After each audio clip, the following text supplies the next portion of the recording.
Ella es una de las mujeres más famosas del mundo. Su belleza es atemporal. Así como su nombre es sinónimo de elegancia y encanto. Es por eso que cada año más de 6 millones de personas hacen fila solo para poder verla. Entonces, ¿qué sucede si les digo que ella no es quien creemos que es? ¿Qué sucedería si descubrimos que la Mona Lisa del Louvre no es un retrato de la Mona Lisa? Y si eso es cierto, ¿quién es ella? ¿Y qué llevó a Leonardo da Vinci a pintar un retrato de ella? ¿Era la esposa de un comerciante de seda de Florencia, como sugieren algunas fuentes? ¿O fue una dama misteriosa en la corte de Giuliano de Medici en Roma, como lo infirió el propio Leonardo? O, como una tercera posibilidad, ¿es realmente un autorretrato andrógino del propio artista? La Mona Lisa del Louvre es famosa hoy en día porque es un misterio. ¿Quién es esta mujer con esta hermosa sonrisa enigmática que nos observa sin importar dónde estemos en la habitación? ¿Qué está tratando de decirnos o mostrarnos? ¿Quién es la Mona Lisa?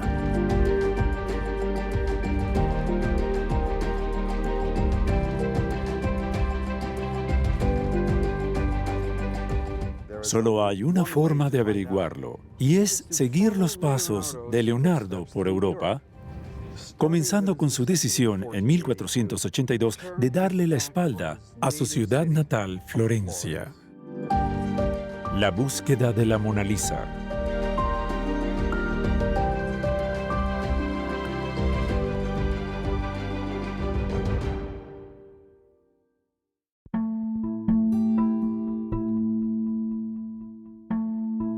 Leonardo puso su mirada en otro lado. Se trasladó hacia el norte, a los frescos campos verdes del Valle del Po, y a la corte del antiguo enemigo de Florencia, el Ducado de Milán. Milán estaba siendo gobernado por un usurpador llamado el Duque Ludovico Sforza, apodado el Moro, debido a su tez oscura. En poco tiempo, Leonardo se vio absorto en una serie de proyectos para el duque, incluidos los retratos de sus hermosas amantes.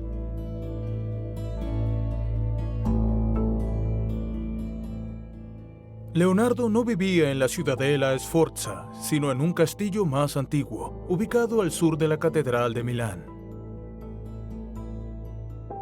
Aquí, alrededor de 1491, comenzó los primeros bocetos de su gran obra maestra, el fresco de la Última Cena, para el convento cercano de Santa Maria delle Grazie.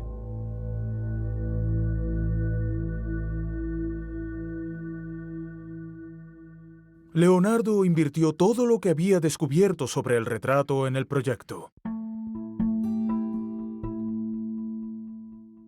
Pero se burló de las limitaciones de la pintura al fresco, lo que obligaba a un artista a trabajar rápidamente mientras el lienzo aún estaba húmedo. Leonardo prefirió pintar lentamente, utilizando aceites. Pero la mezcla de aceite de Leonardo no se unió correctamente con la pared de yeso, y la gran pintura comenzó a decaer poco después de que Leonardo la terminara. Desafortunadamente, La Última Cena es una obra muy dañada. Hoy en día está muy deteriorada. Ya no puedes comprender la técnica de pintura de Leonardo en este fresco. Gran parte de su poder de expresión, la claridad de su imaginación, ha desaparecido de La Última Cena.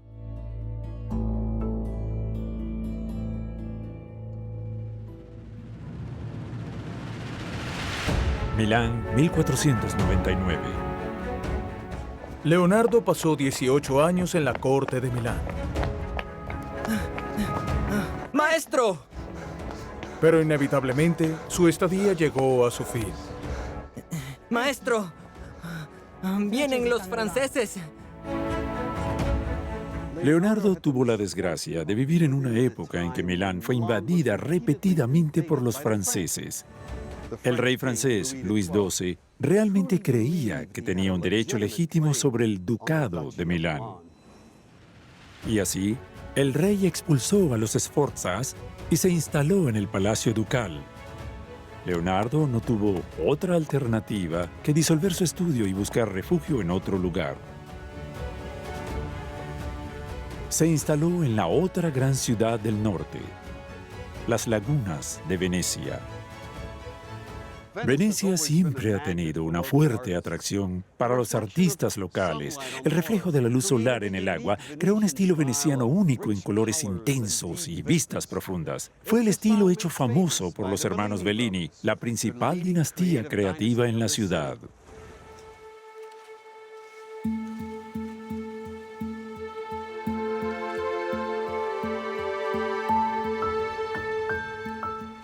Leonardo no carecía de contactos venecianos. Algunos de sus alumnos milaneses, incluidos Andrea Solario y Marco do Giono, conocían muy bien la escena artística local. Probablemente así fue como se le presentó a un joven artista llamado Giorgione, a quien Leonardo le causaría una impresión duradera.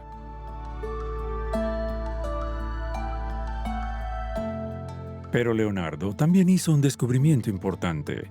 Uno que tenía poco que ver con el estilo veneciano. En cambio, tenía todo que ver con la técnica.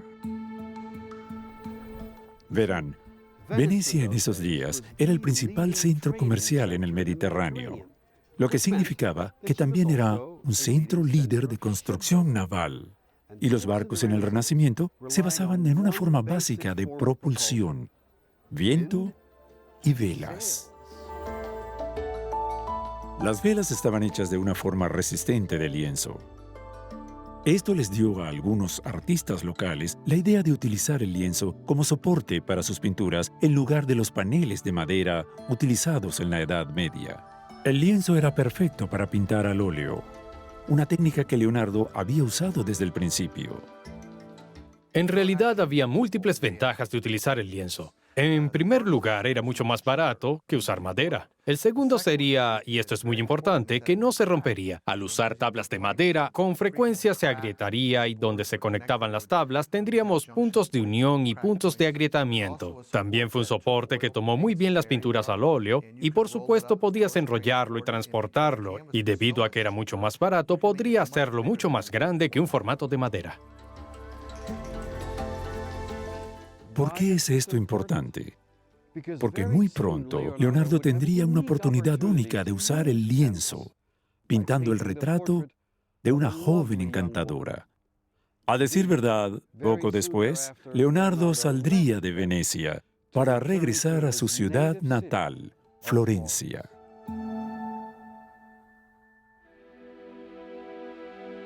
En el 1500, pocas personas en Florencia conocían los grandes logros de Leonardo en Milán, incluida la Última Cena. Así que la ciudad apenas se dio cuenta del regreso de su hijo pródigo.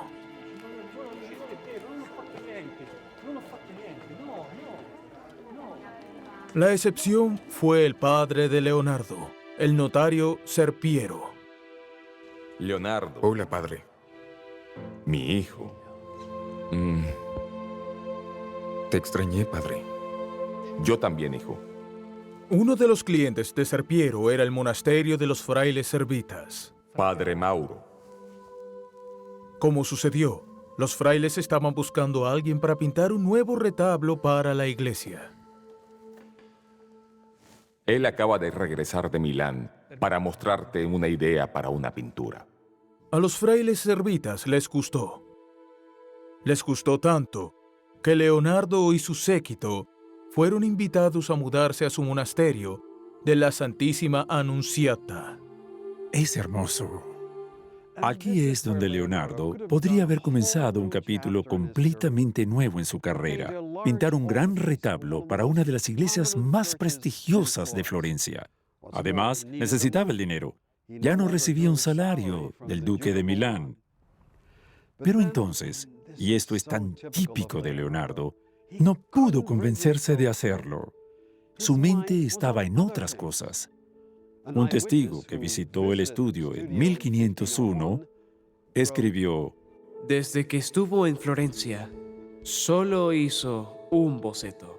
Una caricatura de un niño Cristo de aproximadamente 1 año de edad, casi saltando de los brazos de su madre. No ha hecho nada más que trabajar en geometría. ¿Por qué la geometría? Porque Leonardo ya no quería pintar más. Él quería diseñar, construir, crear. Eso fue lo que vio como la siguiente fase lógica de su carrera. Para el verano de 1502, consiguió su deseo. Leonardo fue contratado como ingeniero militar de Cesare Borgia, hermano del Papa Alejandro VI, que se había embarcado en una campaña para conquistar la provincia de Romaña. Y así Leonardo estudió fortificaciones, diseñó murallas e incluso hizo un asombroso mapa a vista de pájaro de una ciudad que Borgia había capturado llamada Imola, inventando así los principios de la cartografía moderna. Pero lo más importante fue aquí, en el campamento de Borgia, donde Leonardo conoció al hombre que cambiaría el curso de su vida. El séquito de Césare incluía a varios embajadores, como el enviado del gobierno florentino llamado Nicolás Maquiavelo. Florencia también estaba en guerra en ese momento con su antigua posesión de Pisa. Pero la guerra había entrado en un punto muerto. Maquiavelo se preguntó si Leonardo podría diseñar un desvío del río Arno. Privaría a Pisa de su línea de vida, su comercio y suministros. Leonardo estaba emocionado. En poco tiempo, preparó varios planes para el desvío del Arno, con la expectativa de que él sería el que supervisaría el proyecto. Pero a medida que avanzaban los meses y la ciudad aún no había tomado una decisión sobre el proyecto Arno, Leonardo no tuvo más remedio que abandonar a Borgia y regresar a la ciudad de su juventud. En la primavera de 1503, Leonardo estaba de regreso en Florencia, desempleado y sin dinero. Se vio obligado a retirar 50 florines de oro de su cuenta de ahorros en el hospital de Santa María Nuova. Solo podía acudir a un amigo, Nicolás Maquiavelo. Con respecto al proyecto Arno, Debido a su grave situación financiera, Leonardo debió haber estado ansioso por descubrir si su plan para la desviación del Arno había sido aceptado por el gobierno florentino. Aquí está el problema. El Arno puede parecer un río pequeño y plácido, pero desviarse hasta unos 19 kilómetros requeriría un presupuesto masivo. Y dada la mala reputación de Leonardo en la ciudad, es muy dudoso que la señoría, el gobierno florentino, le hubiera dado ese proyecto. Sin embargo, Maquiavelo sintió cierta obligación de ayudar a su viejo amigo. De ser así, esa podría ser la razón por la que Maquiavelo intentó interesar a Leonardo en otro proyecto cívico, específicamente para pintar un gran fresco en la cámara principal del ayuntamiento. ¿qué es? Pier Soderini, nuestro gobernador, quiere tener un gran fresco de la batalla de Anghiari ¿La batalla de Anghiari? en el salón del consejo. Luego de terminar el fresco de la Última Cena, Leonardo estaba bien calificado para emprender el trabajo, pero había un problema. Piero Soderini, el jefe del gobierno florentino, quería contratar a Miguel Ángel. Leonardo tendría que encontrar aliados para cambiar el voto a su favor. Ser Piero. ¿Entiendes? Dile a tu padre que te presente a Francesco del Giacondo. Él tiene dinero. Es muy influyente, muy influyente. ¿Del Giacondo? Nunca escuché de esa familia. Es que no estuviste aquí en los últimos 20 años. Ahora, tomemos esa copa, amigo.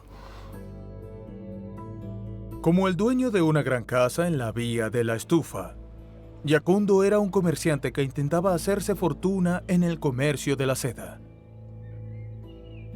En la primavera de 1503, había ocupado 4 puestos destacados en el nuevo gobierno florentino.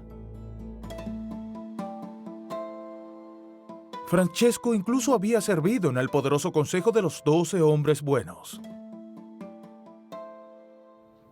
Maestro Leonardo, ¿puedo ser absolutamente franco?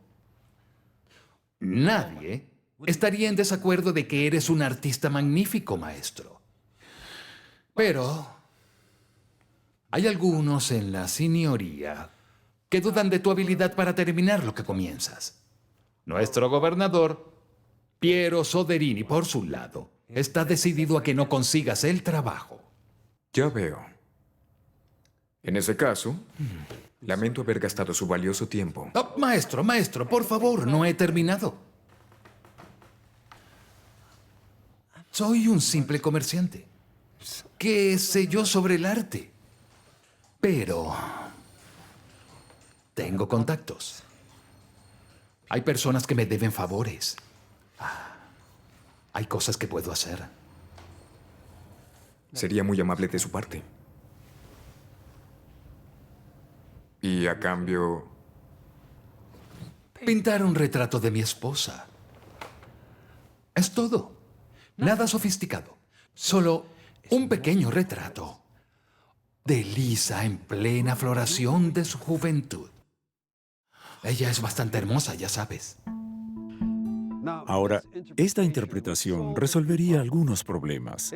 Explicaría por qué Leonardo eligió pintar un retrato de una ama de casa florentina cuando previamente se había alejado del retablo de la Annunziata e incluso se negó a pintar el retrato de Isabella d'Este, una de las mujeres más influyentes en la Italia del Renacimiento. ¿Y por qué eligió experimentar con el lienzo? Simplemente porque era una tarea de bajo riesgo y muy bajo perfil. Francesco fue fiel a su palabra. Leonardo fue elegido para pintar el gran fresco en el ayuntamiento de Florencia. Lo que significaba que Francesco esperaba que Leonardo mantuviera su parte del trato. Incluso si la idea de pintar otro retrato no le atraía. Unos meses antes, Lisa le había presentado a Francesco a su tercer hijo, un niño llamado Andrea. En resumen, creemos que la Mona Lisa fue el resultado de un intercambio de favores con Francesco del Giacondo. Si Leonardo pintara el retrato de su esposa, entonces Giacondo haría todo lo posible por conseguir el contrato para la batalla de Anghiari. Y fue solo una teoría hasta un gran descubrimiento en el año 2005.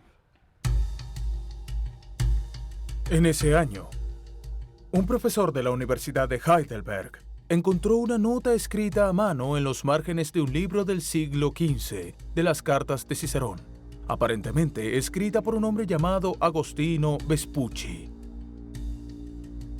Vespucci había encontrado una referencia al artista griego Apeles, a quien una vez se le pidió que creara una pintura de Venus, pero nunca la terminó. Vespucci luego escribió en los márgenes: Así funciona Leonardo da Vinci en todas sus pinturas, como por ejemplo el retrato de Lisa del Giacondo y la de Ana, la Madre de la Virgen. Veremos qué va a hacer con la Cámara del Gran Consejo, lo que acaba de aceptar los términos con el Gonfaloniere, fechado octubre de 1503. Ahora, en la superficie, esto debería haber resuelto el asunto. Una, que la modelo no es otra que Lisa del Giacondo. Y dos, que Leonardo pintó el retrato en 1503, el mismo año en que comenzó el fresco en el Gran Salón del Consejo. Pero en realidad, ahí es donde realmente comienza el problema. Porque el retrato del Louvre no parece una pintura de Leonardo de principios de 1500. Es por eso que la mayoría de los estudiosos siempre creyeron que fue pintado al menos una década después. La diferencia es obvia cuando se compara con otra pintura de principios de 1500, específicamente la Virgen de la Rueca. Esta pieza es una de las únicas que tenemos entre principios de 1500, cuando comenzó a trabajar con Lisa del Giocondo y cuando abandona Florencia para ir a Milán. Pero el mayor problema es un informe de un testigo ocular, el biógrafo de Leonardo Giorgio Vasari, quien vio la pintura en la década de 1530 y escribió: Leonardo se comprometió a ejecutar para Francesco del Giocondo el retrato de Mona Lisa, su esposa, y después de un arduo trabajo durante 4 años, lo dejó sin terminar. ¿Sin terminar? La Mona Lisa del Louvre está casi tan terminada como cualquier otra pintura de Leonardo podría estar. Además, cuando Vasari vio la pintura en Florencia en la década de 1530, sabemos que la Mona Lisa del Louvre había estado en Francia durante varias décadas. Entonces, ¿qué está sucediendo? ¿Por qué Vasari dijo que la Mona Lisa estaba sin terminar? ¿Y por qué el retrato es tan diferente de los otros trabajos de Leonardo a principios del siglo XVI? Aunque no lo crean, la respuesta puede ser encontrada en una bóveda en Singapur. Hoy en día, Singapur es la versión moderna de la Venecia del siglo XVI, un importante centro de comercio mundial y uno de los puertos marítimos más grandes del mundo. Pero también es la ubicación de Freeport, un depósito de obras de arte de gran valor, ubicadas allí por coleccionistas de todo el mundo. Y aquí, en una de sus bóvedas, hay un retrato de una dama, pintada sobre lienzo, que ha estado inactiva durante gran parte del siglo XX. Ahora, este retrato no solo es similar a la versión del Louvre, sino que coincide con todo lo que Vasari escribió sobre la Mona Lisa. Conocida como la Mona Lisa de Isleworth, claramente está sin terminar, ya que el fondo nunca se completó, pero el rostro y las manos son simplemente excelentes. Ningún otro artista a principios del siglo XVI podría haber creado un retrato tan delicado y realista de Lisa como Leonardo da Vinci. Vasari parece estar de acuerdo, porque su descripción coincide con este retrato, incluso más que con la pintura en el Louvre. Los ojos tenían ese brillo lustroso y acuoso de la vida real, rodeados de tonos rosados y perlados. Las cejas, curvadas a lo largo de los poros de la piel, no podrían ser más naturales, mientras que la nariz con sus hermosas fosas nasales, rosadas y tiernas, parecían estar vivas. Y el rojo de los labios no parecía pintura de color, sino carne real. ¿Es esta, entonces, la primera versión de la Mona Lisa? Una pista importante son las 2 columnas que enmarcan la galería. Estas columnas no aparecen en la versión del Louvre, excepto por un vistazo de su base. Pero hay evidencia de que tales columnas existían en la versión original del retrato. Según Giorgio Vasari, Leonardo comenzó el trabajo a principios de 1500 y tardó 4 años en completarlo. Durante ese tiempo, tuvo como invitado a su alumno Rafael. Y Rafael hizo un boceto que fue esbozado del modelo base de lo que vio cuando Leonardo estaba pintando la Mona Lisa en ese momento. Y aquí, los pilares son sumamente evidentes. Eso significa que lo que vio Rafael en Florencia es una versión anterior, como la Mona Lisa de Isleworth. Fascinante, ¿no es así? ¿Pero es realmente algo de Leonardo? ¿O es una copia de uno de sus alumnos, como algunos creen?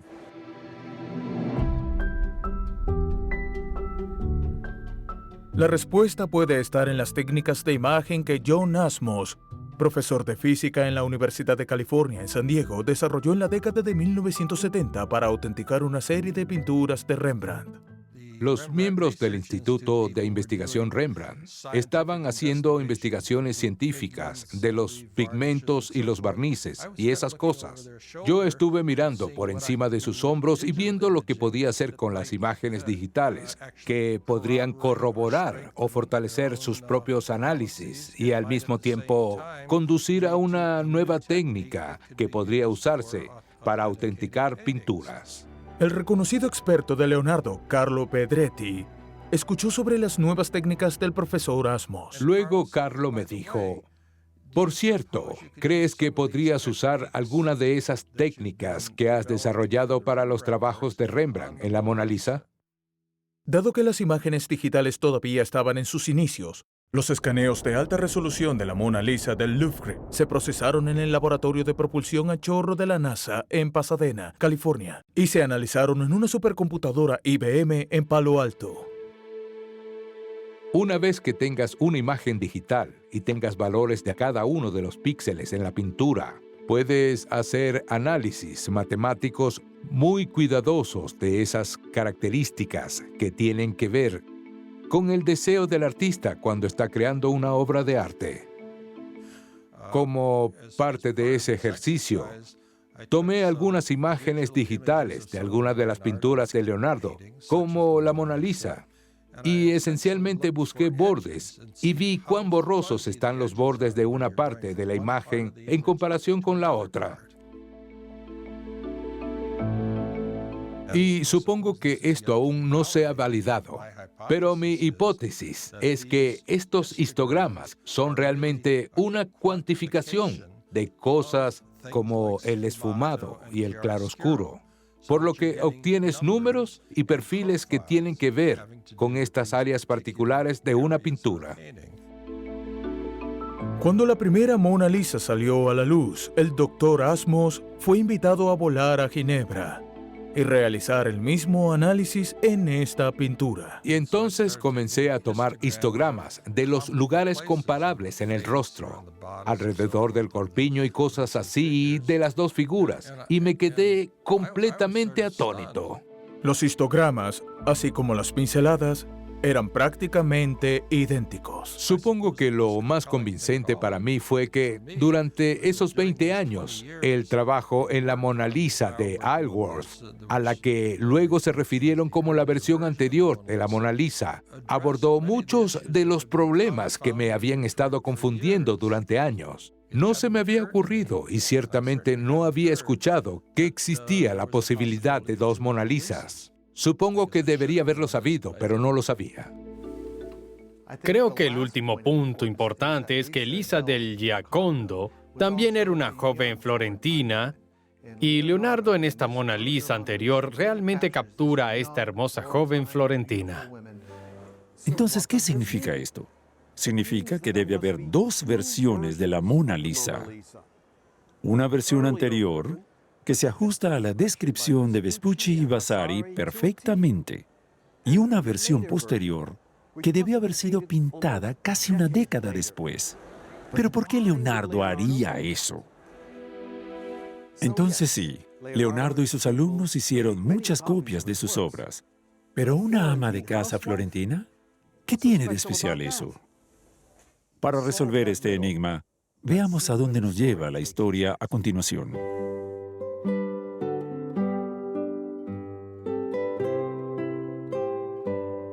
Leonardo siguió trabajando intensamente en el fresco de la batalla de Anghiari, pero en 1506 sabía que el fresco estaba arruinado. Una vez más, había tratado de crear la misma tonalidad de sus retratos utilizando pigmentos a base de aceite. Creo que se podría decir que él era una persona que no estaba dispuesto a trabajar en fresco debido a las limitaciones de tiempo y el hecho de que tenía que arreglar su idea antes de ejecutarla, en lugar de evolucionar en la pared. Larry Keys es el conservacionista en jefe de la Galería Nacional de Londres. Pero también creo que él realmente estaba interesado en explorar los matices de la radiación tonal. Tal vez la saturación en colores oscuros, las distinciones entre bastante oscuro, muy oscuro y extremadamente oscuro. Todo ese tipo de distinciones que creo que realmente no es posible lograr en fresco. Fue entonces cuando la corte de Milán volvió a llamarlo. Se le pidió a Leonardo que fuera al norte y completara la segunda versión de la Virgen de las Rocas. Pero el gobierno florentino le permitiría abandonar la ciudad. De hecho, Francesco lo dejaría ir sin recibir su parte del trato. Ahora, recuerden lo que Vasari dijo sobre Leonardo, que trabajó duro en la Mona Lisa durante 4 años. ¿Por qué 4 años? ¿Por qué un número tan específico? Sabemos por el documento de Heidelberg que Leonardo comenzó la Mona Lisa en 1503. Si avanzamos unos 4 años, ahora estamos en 1506, cuando Leonardo quiere desesperadamente abandonar Florencia y regresar a Milán. Entonces, si la Mona Lisa de Isleworth es de hecho la versión anterior, entonces es lógico que este retrato se haya presentado a los Giacondos en la víspera de la partida de Leonardo, sin terminar, 4 años después de la fecha en que se inició, exactamente como dijo Vasari.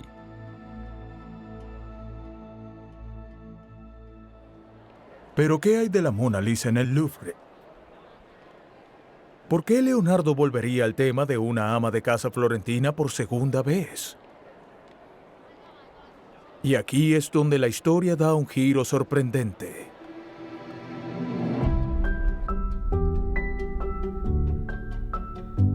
Con seguridad de regreso en Milán, Leonardo presentó una pequeña pintura de una virgen al rey francés, Luis XII. El rey estaba muy complacido y la segunda carrera de Leonardo en Milán parecía asegurada. Pero entonces, el destino intervino. De vuelta en Toscana, un tío de Leonardo llamado Francesco muere. Según su testamento, toda su propiedad en el Chianti fue dejada a su sobrino. Los hermanastros de Leonardo, los hijos legítimos de Serpiero, estuvieron indignados y presentaron una demanda para deshacer la herencia. Antes de esto, todo su dinero estaba destinado al cuidado de los caballos y su ropa. Y, por supuesto, una gran parte del dinero que utilizaba era necesario para cuidar a sus alumnos y alimentarlos. Así que fue la primera vez que Leonardo tuvo la oportunidad de poseer una propiedad, algo que él podría utilizar en el futuro. Y así, en 1507, Leonardo regresa a Florencia, pensando que el caso judicial no debería detenerlo por más de unas pocas semanas. Gracias, señor, gracias. Muchas gracias. Pero él estaba equivocado. El caso se prolonga durante varios meses. Desprovisto de ingresos y sin sus asistentes, Leonardo se encuentra sin nada que hacer.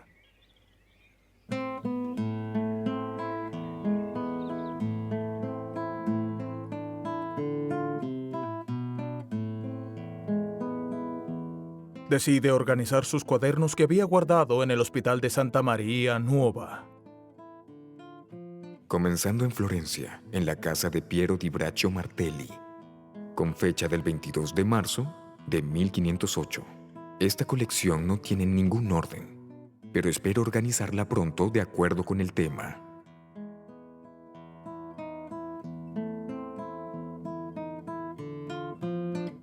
Pero cuando Leonardo deambulaba por el hospital durante la noche, tuvo otra idea. Pidió permiso para realizar autopsias a pacientes tan pronto como murieran. En 1506, ya no era ilegal en Florencia realizar disecciones, siempre que los cuerpos fueran hombres pobres, sin ninguna familia que los reclamara. Pero Leonardo ignoró esa restricción. Decidió investigar el mayor secreto de la humanidad: el misterio de la maternidad, diseccionando cadáveres femeninos.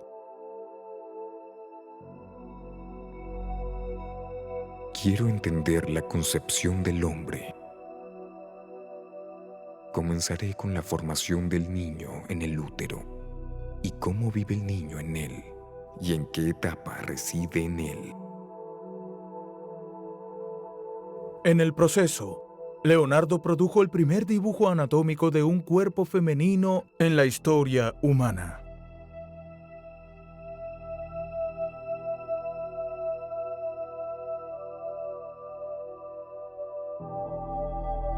Durante el resto de su vida, es este tema, el misterio de la maternidad, el que dominaría su trabajo y, en última instancia, lo llevaría a la segunda Mona Lisa.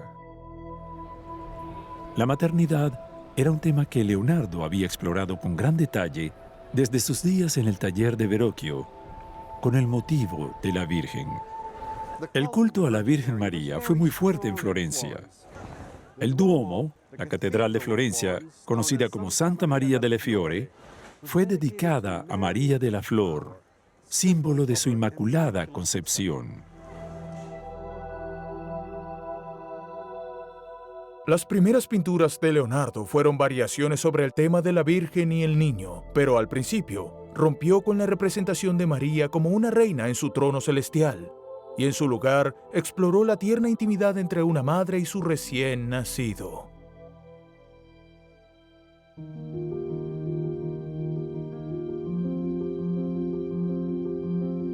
Como ya vimos, este interés en la Virgen llevó a Leonardo a un tema mucho más complejo: la Trinidad de Santa Ana, posiblemente por los frailes servitas.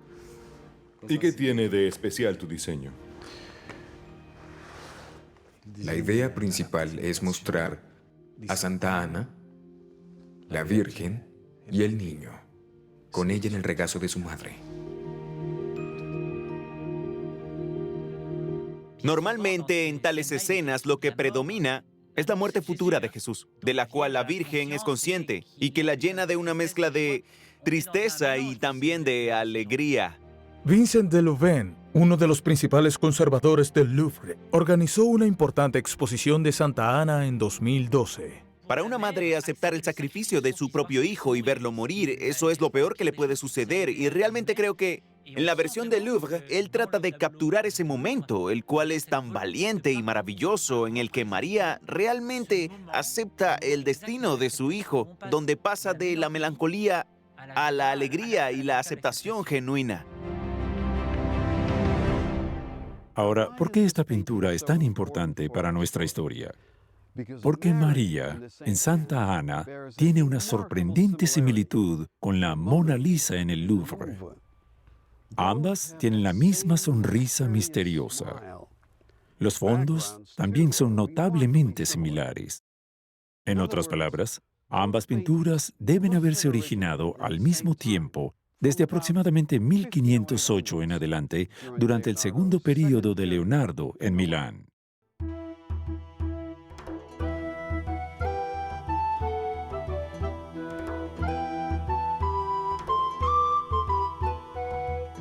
En ese momento, es posible que él haya permitido que se haga una copia bajo su supervisión directa, ya sea por Salai o por el nuevo asistente de Leonardo, un joven llamado Francesco Melzi.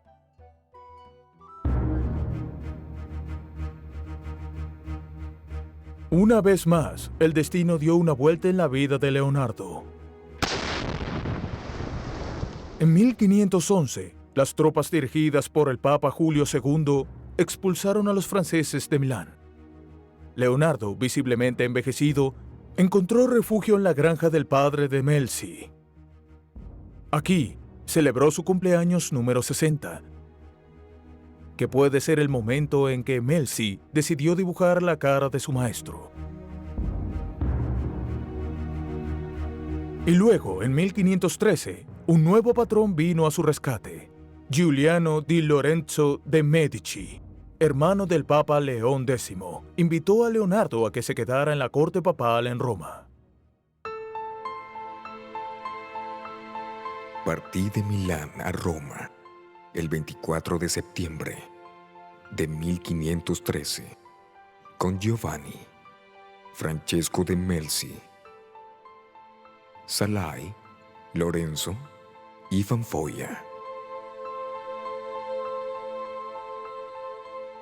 Afortunadamente, Giuliano encontró a Leonardo un complejo de habitaciones muy cómodas en la Villa Belvedere, construida en una colina con vistas a la antigua Basílica de San Pedro.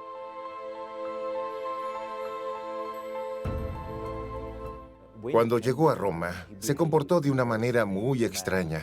Él construyó pájaros que dejó volar en los jardines del Vaticano. Arnold Nesselrath, director del Museo del Vaticano en Roma, es una autoridad importante sobre el arte italiano del siglo XVI. Vivió en la Villa Belvedere, pero todos sus amigos que conocía de su época milanesa, en primer lugar, Bramante, parecían haberlo evitado. Él no era parte de estos grandes círculos. Peor aún, el Papa León X no parecía interesado en darle ningún trabajo al viejo maestro. La Gran Comisión residió con Rafael. Era la estrella en ascenso de la época. Él era el artista que tenía a Leonardo completamente detrás de él.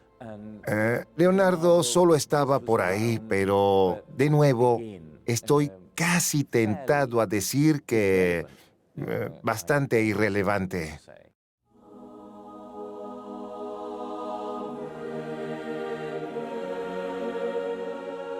No solo Rafael, sino también Miguel Ángel, fueron las estrellas en ascenso en el Vaticano.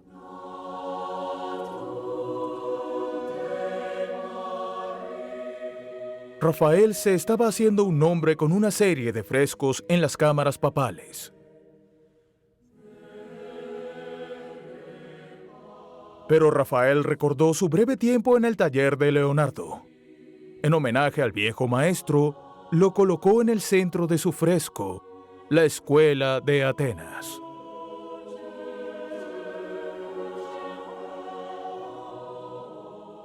Algunos historiadores creen que Leo X finalmente fue prevalecido para ordenar un retrato de Leonardo, el de Juan Bautista. Pero la falta de detalles y la ausencia de efectos visuales sugieren que el comando del pincel de Leonardo estaba empezando a fallar.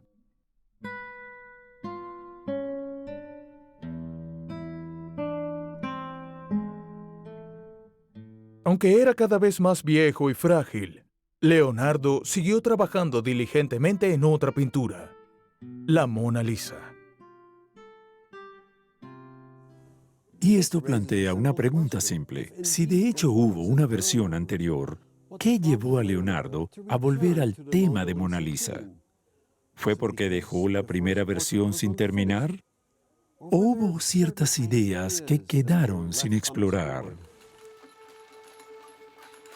La respuesta se puede encontrar en un informe de un testigo ocular de 1517, después de que Leonardo da Vinci se mudó a un castillo francés cerca de Amboise, por invitación del rey francés Francisco I. Aunque era muy admirado en la corte francesa, Leonardo tenía ahora 65 años y estaba en mal estado de salud. Antonio de Beatis era el secretario del cardenal d'Aragón. Registraba diligentemente sus impresiones en un cuaderno. No es solo un pintor, porque el maestro también ha escrito sobre la naturaleza del agua, sobre varias máquinas y otros temas. Continúa haciendo dibujos y enseñando a otros, incluido un discípulo milanés que hace un trabajo bastante bueno. Nos mostró 3 cuadros. Uno era San Juan Bautista, todavía joven. Otro de la Virgen con el Niño, sentado en el regazo de Santa Ana. Y el otro era de cierta dama florentina, hecho a pedido del difunto magnífico Giuliano de Medici. Una dama florentina hecha a pedido de Giuliano de Medici. Por supuesto, sabemos que Giuliano era un hombre florentino. Entonces, ¿está hablando de una dama en la corte de los Medici en Roma? En 2006, Un equipo de investigadores examinó de cerca la recientemente restaurada Mona Lisa en el Louvre. Lo que emergió de debajo del barniz y la suciedad fue un velo fino y de gasa. Para tener una mejor idea de cómo era este velo, debemos ir al Prado en Madrid. Aquí, en 2012, un equipo de investigadores descubrió que su copia de la Mona Lisa no solo es idéntica en tamaño, sino que el análisis microscópico mostró una serie de modificaciones en el diseño.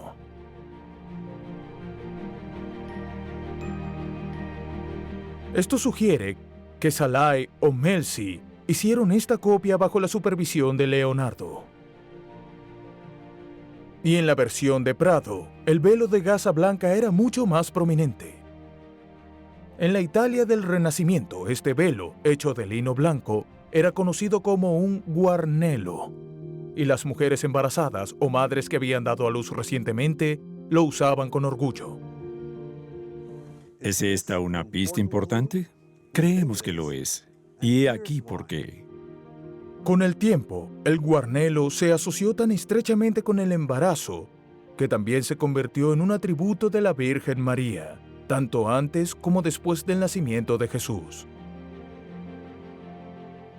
Lo que esto sugiere es que la Mona Lisa del Louvre representa el ideal de una mujer en el filo de la nueva maternidad.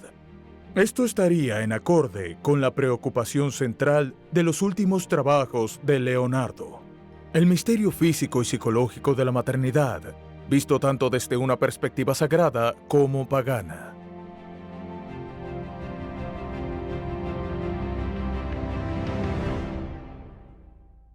De alguna manera, el anhelo de crear el retrato perfecto de la maternidad es lo que moldeó el carácter y la carrera de Leonardo. Recuerden, lo apartaron de su madre, Caterina, cuando solo tenía 5 años. Una experiencia muy traumática para un niño pequeño. Y cuando Leonardo dibujó por primera vez el retrato de Lisa del Giocondo en 1503, Lisa era solo unos años mayor que su madre, Caterina, cuando lo separaron de ella. Lisa pudo haber causado una impresión tan poderosa en Leonardo que la eligió nuevamente como su modelo, no para producir su semejanza, sino para crear un retrato de la madre ideal, la madre que él nunca pudo haber conocido. ¿Es esta la clave para descubrir el misterio de la Mona Lisa del Louvre?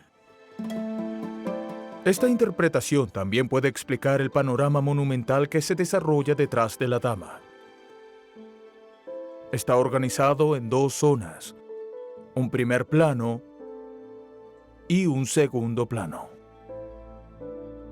El primer plano revela un paisaje tocado por manos humanas, como un camino ventoso y un puente abovedado sobre un río. Muy posiblemente, el modelo para este puente fue el Ponte Buriano, cerca de Arezzo, que Leonardo debió haber visto durante su estancia con Cesare Borgia. Pero el paisaje no está destinado a representar una ubicación en particular. Lo mismo es cierto para las montañas en el fondo. Más bien, este paisaje es un montaje de todo lo que Leonardo estudió tan diligentemente a lo largo de su carrera. En pocas palabras, está destinado a representar las increíbles fuerzas de la creación, tanto en el trabajo en el útero de una mujer, como en la belleza y armonía de la naturaleza.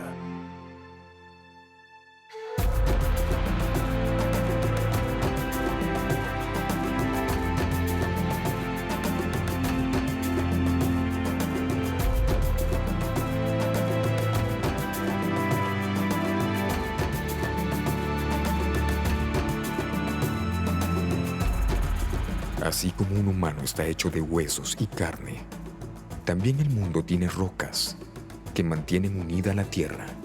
Y así como un humano tiene un charco de sangre con pulmones que suben y bajan, también el cuerpo de la tierra tiene mareas oceánicas que suben y bajan, como si el mundo respirara.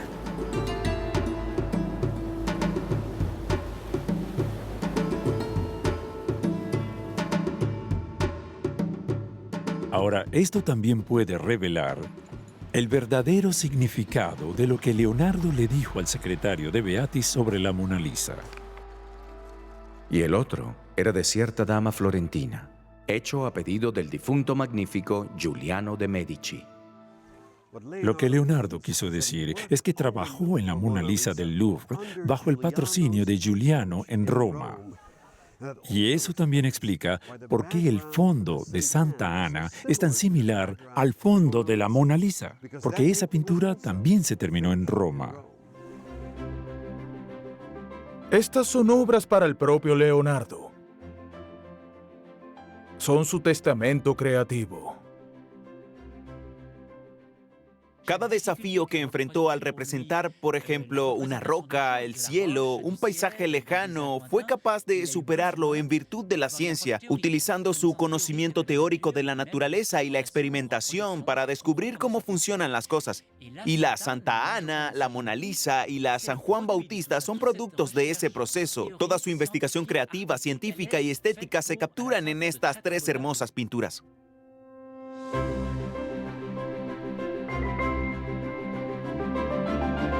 Y es por eso que, en los siglos venideros, la Mona Lisa sería admirada tanto en Italia como en Francia, porque Leonardo pintó dos versiones del retrato.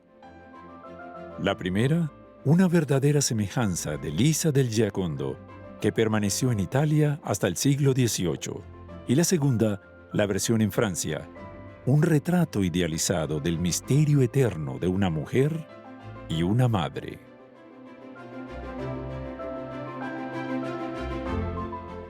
Y así, la Mona Lisa pasó a la colección del rey francés, que lo llevó a su nuevo palacio de Fontainebleau, una obra maestra italiana en suelo francés, y lo colgó en su baño privado de todos los lugares, y allí permanecería durante los próximos 200 años.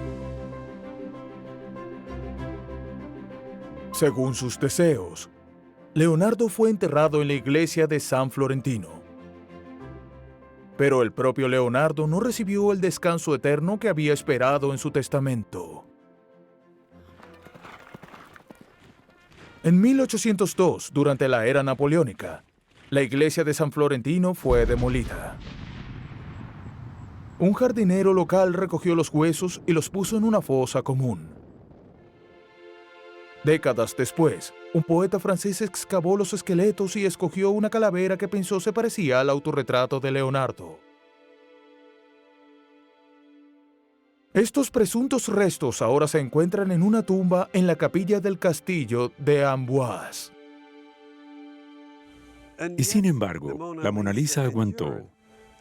De alguna manera, esta pintura puede tocar un acorde profundo dentro de nosotros, un anhelo por la perfección de la feminidad, tal como lo pretendía Leonardo. Quizás sería por eso que, en los próximos 500 años, los artistas de toda Europa producirían tantas copias, todo lo cual sirvió para perpetuar la magia de Leonardo. Invenciones como el proceso de grabado en acero y la fotografía aumentaron profundamente su fama, lo que explica por qué, cuando la Mona Lisa fue robada del Louvre en 1911, fue noticia en todo el mundo. De hecho, la pintura no volvería a aparecer durante unos 2 años, después de que el ladrón intentó vender la Mona Lisa al Museo Uffizi de todos los lugares.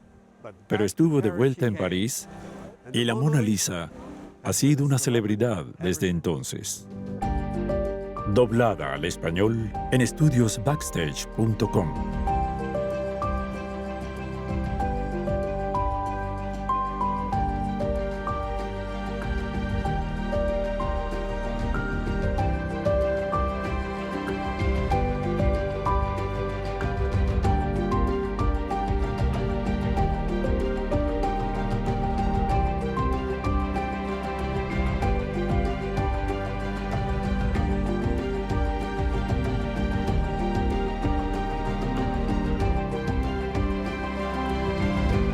En búsqueda de la Mona Lisa.